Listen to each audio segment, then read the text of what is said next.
bonjour mes petits lapins. Oh, vous êtes qui, là? Bah quoi, c'est moi? Ah oui, c'est beaucoup plus clair comme ça. Et le mot en question, il a un nom? Oui, enfin c'est moi. Théorie. Ah bon. Ok. Qu'est-ce qu'il y a là Non, mais tu vois, c'est juste que... Est-ce que tu peux développer? C'est un peu comme si t'avais pas la même tête. Non mais n'importe quoi. Non, mais si, je t'assure. On va faire un flashback et là, tu vas voir. Eh bien bonjour. Eh bien bonjour. Quoi? Donc, qu'est-ce qui nous vaut ce changement de sexe si... Oh non, me dis pas que le professeur Théorie, il part et que c'est toi qui le remplace, c'est ça? Alors déjà, je suis le vrai professeur Théorie, hein. Je t'abandonne pas, t'as pas le droit de dire ça.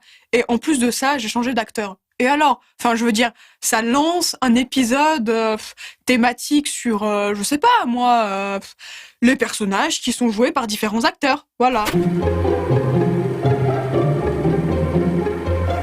Ah bah tu vois, c'est temporaire. Au prochain épisode, tout sera rentré dans l'ordre. Ouais, ok. Vas-y, commence le tuto. Merci. Il se peut parfois que sur vos projets vidéo, vous ayez des déconvenues avec les acteurs. Par exemple, l'un d'eux peut vous lâcher en plein milieu du projet. Mais ce n'est pas grave. Mais t'es sûr que t'essaies pas de me dire de façon détournée que t'es parti, hein? Mais arrête avec ça! Je suis la même qu'à chaque épisode. Ah, tu vois, t'as dit la même. Le professeur Théorie, il aurait dit le même. Enfin bref. Pour combler ça, il y a plein de solutions. Par exemple, vous pouvez modifier le scénario pour que le personnage n'y figure plus. Mais aujourd'hui, on va voir comment carrément remplacer l'acteur qui joue le personnage. Non, mais c'est ça, il est parti, je suis tout seul. Hein. Non, mais d'accord, je te crois, c'est toi. Merci. Reprenons. Changer d'acteur ne nécessite pas forcément d'être expliqué dans le scénario. Par exemple, personne ne se pose de questions d'ordre scénaristique quand on change d'acteur pour James Bond. Non, mais en fait, je sais ce qui serait le mieux. C'est que tu promettes que tout va redevenir normal au prochain épisode. Non mais ça va là? C'est moi qui change de corps et c'est toi qui stresse. Tu pourrais pas me demander comment ça va, si je le vis bien. Ah, mais parce que toi aussi, tu te sens pas bien à cause de tout ça? Oh, qu'il est relou. Qu'est-ce que je disais moi déjà? Ah oui. Vous pouvez exploiter le changement d'acteur. Par exemple, une série qui le fait très bien, c'est Doctor Who. Dès que le personnage est grièvement, voire même mortellement blessé, il a une nouvelle régénération. Il change de visage et donc d'acteur. Ouais, mais c'est quand même une idée sacrément farfelue. Farfelue certes, mais brillante, parce qu'à chaque nouvelle régénération, le docteur change de personnalité.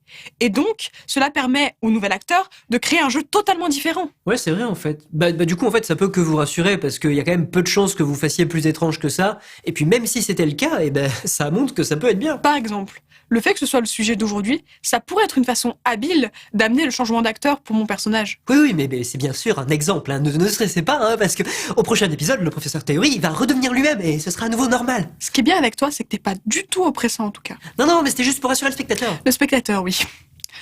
Enfin bref, ce qui est compliqué avec ce genre de situation, c'est que l'acteur passe derrière le modèle. Il est donc difficile pour lui de ne pas être qu'une simple copie. Oui, donc il faut trouver sa propre voix. Oui, mais toi, t'as une personnalité différente ou t'es le professeur Théorie d'habitude? Ce qui est génial, c'est qu'il me compare pas constamment avec son ex-théorie. Ah, mais je veux surtout pas te vexer, mais tu vois, c'est comme dans Doctor Who et James Bond, déjà, le truc, il est habituel, les gens, ils sont habitués à qu'il change, et ils ont déjà des préférences entre certains docteurs ou certains James Bond. Alors nous, c'est jamais arrivé avant, alors tu vois, j'ai un peu peur que les gens, ils soient là, oui, le professeur Théorie, je préférais celui d'avant, parce que les gens, ils préfèrent toujours ce qui s'est passé avant, et des trucs comme ça, et tu vois, c'est juste que je veux éviter que les gens soient trop durs avec toi, comme c'est jamais arrivé avant. Non mais on arrête le massacre ici, hein. Moi j'en ai marre, j'en peux plus. Hein, comme ça, l'épisode est fini, comme ça, t'es content, tu récupères ton théorie, à la prochaine. Yes! Enfin, de toute façon, hein, tu vois, moi j'aurais pu faire comme tout le long de l'épisode, comme j'ai fait jusque-là, faire comme si de rien n'était, hein, t'inquiète. Bon, sinon, regardez des livres, lisez des films et vive le cinéma. Et je vais conclure parce que oui, moi je lis à la fin. Oh, dit Nathalie, est-ce qu'elle va faire pipi par terre? Nous devons faire attention. La fontaine de l'entrée vaut 14 000 francs.